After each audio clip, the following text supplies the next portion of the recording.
All right, guys. I hope you all watched the introductory video to my how I approach detoxification and cleanses. And we're going to jump into our next video, which is the cleanse portion of the next 2 weeks here in the educational videos and really the drops in the bucket. And the different categories of the different toxins, again, is what I equate to the drops in the bucket. The different categories of toxins and the different categories that you can choose in your personal life to help minimize the impact and that reduce that toxic load overall in your body. And again, we're going to go through a lot of information in this video, and I'm going to give you lots of examples of toxins and burdens that contribute to the toxic load in our bodies. But don't get overwhelmed by it. It's impossible to avoid them all, and it's impossible to be completely clean, and we don't have to be, right? Our bodies are equipped with the natural processes of phase 1 and phase 2 detoxification. They're equipped to eliminate these toxins from our bodies, but we do have to limit some of them to help reduce the drops in the bucket, stop that bucket from overflowing and manifesting in poor health systems in our body. And I'm going to give you some examples of how to do it for you. And then I'm going to wrap it up at the very end with what I do for myself and what I recommend you can do too. So I broke down the toxins into 5 different categories, and there is a little overlap between the different categories, as you'll see as I dive into them. But I thought it would be easiest for us to go through them in that type of fashion and get a little organized with them in our life. Now, the 5 categories that I have broken down to are heavy metals, BPA and microplastics, pesticides and chemicals in the food, our household items, and drugs and alcohol. And each different category has different ways of toxins that, again, just thinking of them as different chemical compounds that our body has to deal with, meaning transform them into a state that is easily excreted from the body. So that's why it creates a burden, and this burden takes resources, as is what I'll jump into in the next video when I jump into phase 1 and phase 2 detoxification. So now I'm going to do one slide on each of these 5 different categories and jump into some specifics and help you find ways that you can reduce your drops in the bucket. So let's jump into heavy metal. All right, so the first category is heavy metals, and I don't have the different categories in any particular order as far as importance, and I'll jump into the ones I think are important. So again, no particular order as far as importance, but let's talk about heavy metals specifically. And the first one I'm going to list here is mercury, and this is most impactful when it's found in our seafood sources because of bioaccumulation, right? So again, most of these heavy metals come from runoff into the soil that we have. Some of these heavy metals that we talk about are naturally occurring minerals in the soil, and that's not really what the problem is. The problem is when they are runoff from our industrial processes and then get into in a more concentrated fashion into our soil and into our waterways. And then in the seafood and as they get consumed in the food chain and move up the food chain, it becomes more and more concentrated the farther that it moves up in the food chain, right? So a little fish that has a little bit of mercury in it gets eaten by a medium-sized fish that already has a little bit of mercury in it, but now has even more as it has consumed the smaller fish. And then a large fish consumes that medium-sized fish, and that's what it means by bioaccumulation. So the further you go up the food chain, the more concentrated these levels of mercury become. And so, that's why we want to limit our large fish. So meaning like tuna, swordfish, king mackerel, these larger fish that are predator fish, we want to limit it to 2 times a week. And that is strictly to limit our exposure to mercury in those seafood sources. Now, aluminum is actually, by periodic table considerations, not a heavy metal. It's a light metal, but it's toxic to our health nonetheless. And it is a common element and common metal in different items in our hygiene products. So number 1 for me would be deodorant. So I make sure I get an aluminum-free deodorant. It's also in most baking powders. So in baking powders, we're going to look for, because it's an anti-caking agent, we're going to look for baking powders that are aluminum-free. And because it's used in that, now it's in all of our processed baked goods, our cake mixes, our industrial and commercial produced cakes and breads that baking powder is such a common ingredient in are also going to contain aluminum. Unfiltered water, cookware, so aluminum cookware and aluminum foil in cooking processes also contains it and are ways for you to reduce your risk from it by using cast iron and stainless steel cookware, limiting your exposure to heating and cooking with tin foil. Make sure you're filtering your water to remove any trace elements of aluminum in your water. And then, as I mentioned, for the hygiene. And that's why, again, getting away from processed goods is one way to eliminate a lot of these toxins that we're going to talk about, and just getting back to whole foods. So eliminate your processed carbohydrates in your store-bought mixes and focus on aluminum-free baking powder. Arsenic is actually the most common form of heavy metal poisoning in the United States in adults. And it does occur again naturally in the soil, but it's made worse through contamination of our soil. And so a lot of the items that you're going to find arsenic in are going to be some of our grains. And rice is the most commonly known grain that has higher levels of arsenic in it sometimes. And so that's where I'm going to make sure that when I get rice, I'm going organic. I'm going to get towards the end of this slideshow. I'll show you what foods I focus on for organic and which ones I'm not as concerned about. But rice is one that I make sure to go for organic because of this. And at the same time, it's one reason that I also try to make sure that we have variety. And I preach variety in everything we do, a variety of protein sources, a variety of colorful plant foods, and then a variety of complex carbohydrates and fats as well. So we don't want to necessarily eat rice every single day, especially if it's not organic, because it's getting trace amounts of arsenic possibly into our system that just adds a little bit more drops in the bucket. All right. So that's one way we can reduce our drops in the bucket. And then as a bonus on the right-hand side here, I have the term chelation, which is our body's natural way of detoxifying from heavy metals. Some foods that support chelation are going to be our sulfur-rich vegetables like garlic and broccoli. And cilantro is especially one that is a great herb that supports natural chelation within the body. So I know cilantro is a strong taste that not everybody likes, but get your cilantro in. It's a healthy detoxifying agent. All right, now we're moving on from metals and we're going to jump over to plastics. And this includes BPA, bisphenol A, phthalates, and microplastics. I'm going to put all in the same category. And this is where things will start to, the lines will be blurred between the different categories as we jump through them. But these microplastics and plastics in our systems, once these chemicals get into our body, they act as endocrine disruptors. Now, your endocrine system is your body's hormone system.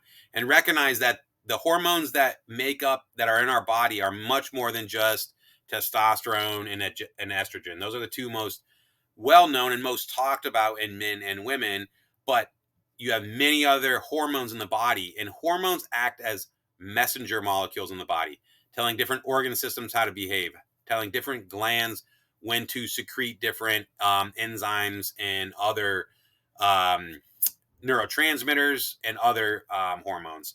So these endocrine disruptors, these bisphenols, microplastics, and phthalates, they mimic natural hormones in the body, and they interfere with these critical bodily functions like development, reproduction, and metabolism, potentially contributing and leading to other of these negative health issues that I've talked about, like with the bucket overflowing. How are these poor symptoms of health going to manifest in you?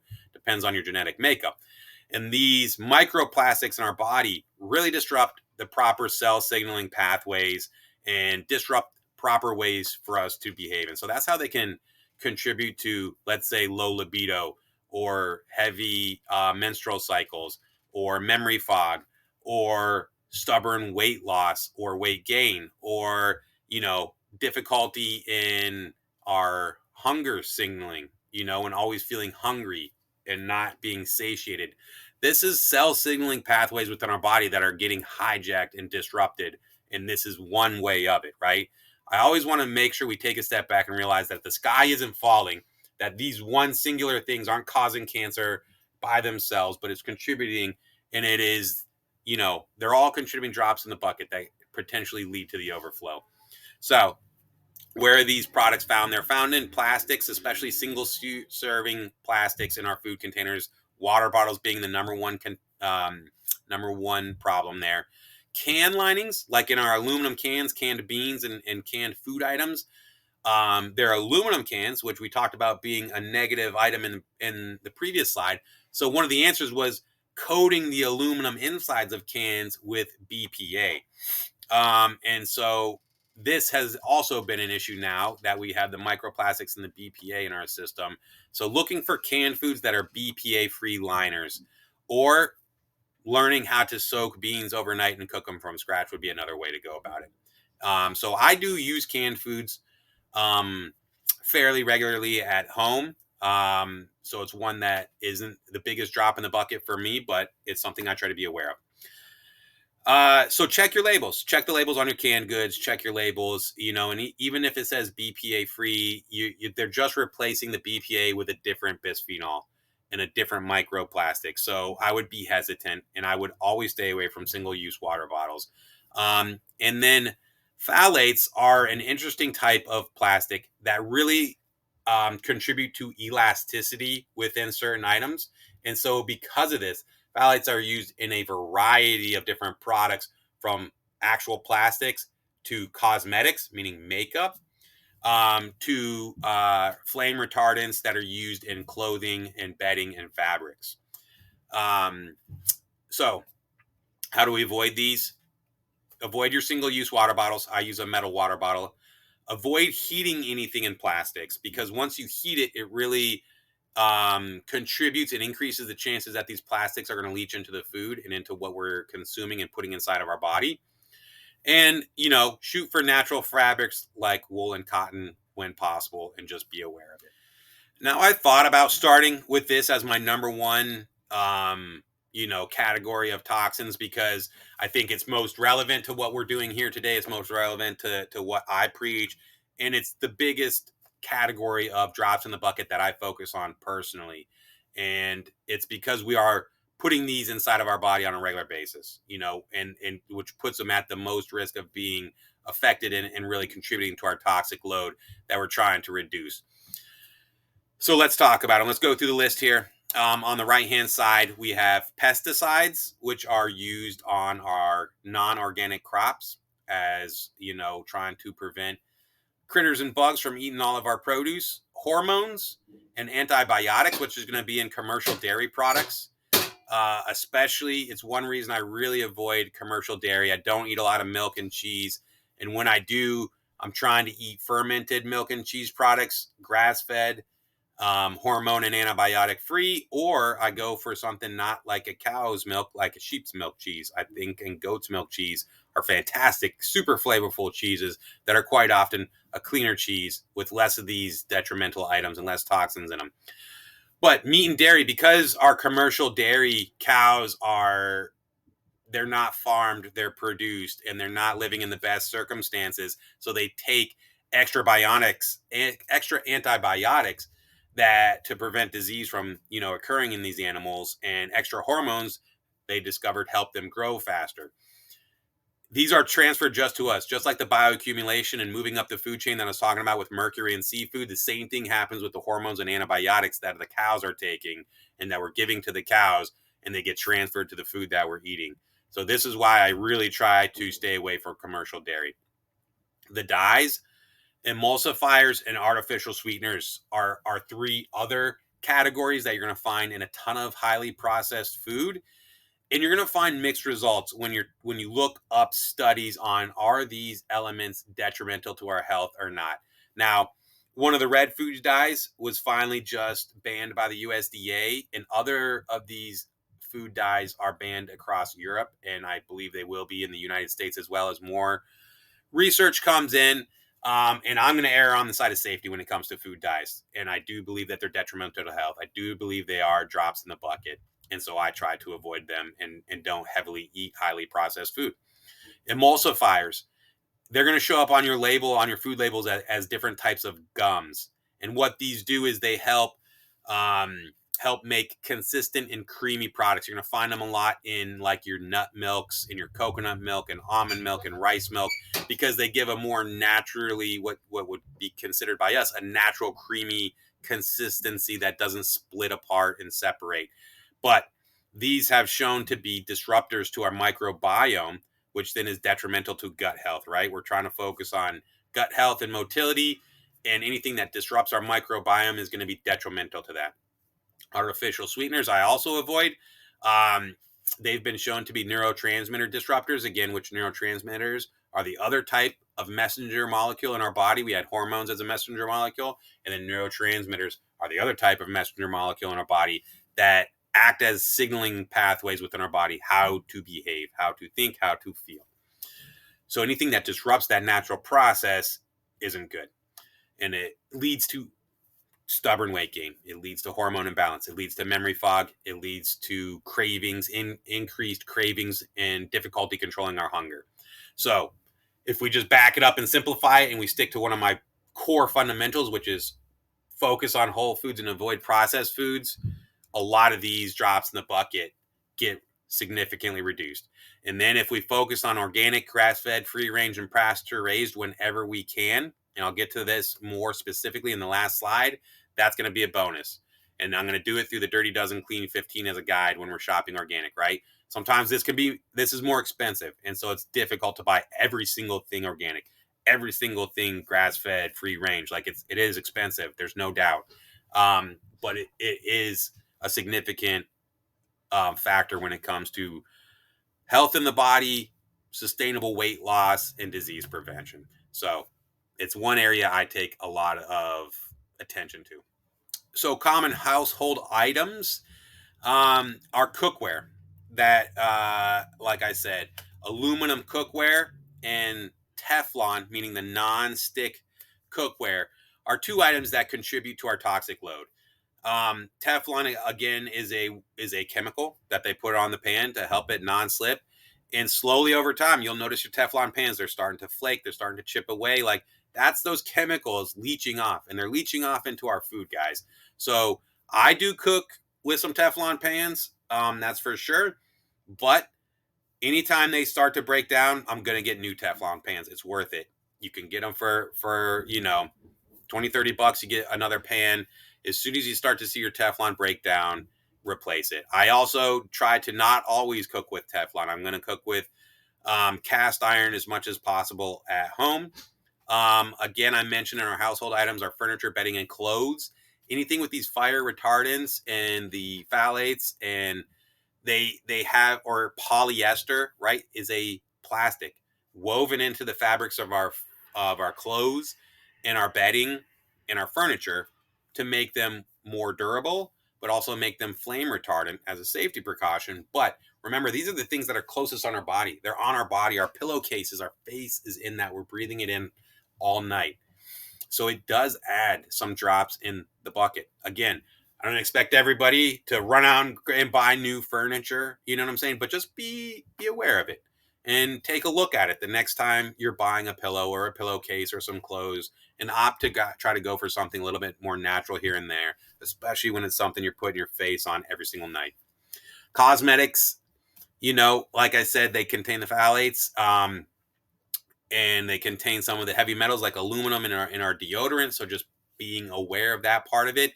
And scented items, our scented candles, our plugins, these contain those scents. They're chemicals. It's a chemical that we breathe into our body, and our brain interprets it as that smell. They're volatile organic compounds, VOCs. And so again, do they cause cancer by themselves? No. Do they contribute as drops in the bucket to our toxic load? Yes. Your body has to bind, neutralize, and eliminate those compounds that we're breathing in to our lungs and nose, and then it's absorbed into our bloodstream, and then our liver has to detoxify it. It takes resources away from other processes, right? We want our body focusing on healthy cell cleanup to prevent cancer and neurocognitive decline and heart disease, not necessarily just continually trying to keep up with all these foreign elements we're putting in our bodies. Cleaning elements, and then mold in the household can also be a contributing factor. So being aware of all these different household items that could be adding drops in your... All right, my final category of toxins are drugs and alcohol. And when I say drugs, I mean more about medications, not illegal drugs. I think we all know that, doing illegal drugs is not good for our health. And obviously we all know as well that alcohol is not healthy, and it's one of the harder ones for people to give up. And I realize it's part of our social beings, that a lot of people consume alcohol. But just recognize two things when it comes to alcohol. One is putting a burden on your liver, which is your main detoxification organ. So we don't want to be burning that all the time. The other thing that alcohol really does is it disrupts your sleep pattern. And that is detrimental, as I've said. There's a process of detoxification that's happening in our liver. But then when is it happening? It's happening when we sleep. And if we're not prioritizing sleep, we're not giving our body the space and time to properly detoxify. So part of prioritizing sleep is limiting the amount of nights that we're drinking alcohol. And then any medication that we take, whether it is Tylenol, Advil, or a prescription medication, our liver must process that medication. And so again, adding a little bit of a burden to our liver. Antibiotics in particular, their design is to take out bacteria, both the good and the bad, and recognize that our microbiome is made up of a wide variety of healthy, beneficial bacteria. And antibiotics are non-discriminatory, meaning they're going to take out the good bacteria and the bad bacteria. So anytime that people take antibiotics, I heavily recommend that they focus on gut health right after they do and rebuilding their microbiome through eating probiotic-rich foods. NSAIDs, which are non-steroidal anti-inflammatory drugs, over-the-counter, Advil. Not only are they a burden on the liver, like I said, they have to be metabolized and processed by the liver, but they also increase intestinal permeability, meaning they disrupt the mucosal layer that lines our digestive tract, our large and small intestines, and break down the tight gap junctions, which are these tight gap proteins that hold the lining of our cells, of our intestine together, and it starts to create a leaky gut. It starts to contribute to the creation of a leaky gut. So we already talked about the importance of gut health when it comes to our detoxification systems, right? We want a healthy gut system and we want motility and regular bowel movements, and anything that disrupts that is contributing to our toxic load. So NSAIDs are a difficult one because some people use them on a regular daily basis, and really working with clients, I try to work them slowly and gradually, trying to eliminate those and really only use them when necessary. And then you got other drugs and medications that may help you fall asleep. But as I mentioned, the importance of sleep, they quite often disrupt your natural sleep cycles, and you don't actually hit all the stages of sleep that you need to, and can potentially disrupt your detoxification systems. Whew, all right. So I know that's a lot, and it can be overwhelming to hear all those different things that add toxic load and burden to our detoxification systems. But rather than get overwhelmed and discouraged by how many things are out there contributing to this poor health within us, let's rather look at all the opportunities that they present for us to eliminate some drops in the bucket. Because again, we don't have to be so paranoid and hyper-focused that we have to eliminate everything. Instead, just pick some that will move the needle for you personally and that are the most easy for you to implement on a daily basis in your body, in your lifestyle. Now, let's take a little peek here at the Dirty Dozen Clean 15 list that I have. And this is a new list is released every single year. And this is actually not the 2025 list here, but it gives you a good idea. The Clean 15 and the Dirty Dozen, meaning the Clean 15 are products that are typically low levels of pesticides used on them. Okay. And remember, we don't want those pesticides because we are ingesting that chemical, and they act as an antibiotic, honestly, is how they act within the body, disrupting our gut microbiome and healthy digestive system. And then the Dirty Dozen are elements that have a lot more pesticide use, meaning it's more important to buy organic on the Dirty Dozen and avoid those pesticides, and less important on the Clean 15. Okay, so the cabbage and the carrots that I used and bought this week and the onions were not organic. And I'm not 100% worried about it because I'm on a budget the same way everybody else is. But the berries I'm going to get are definitely going to be organic.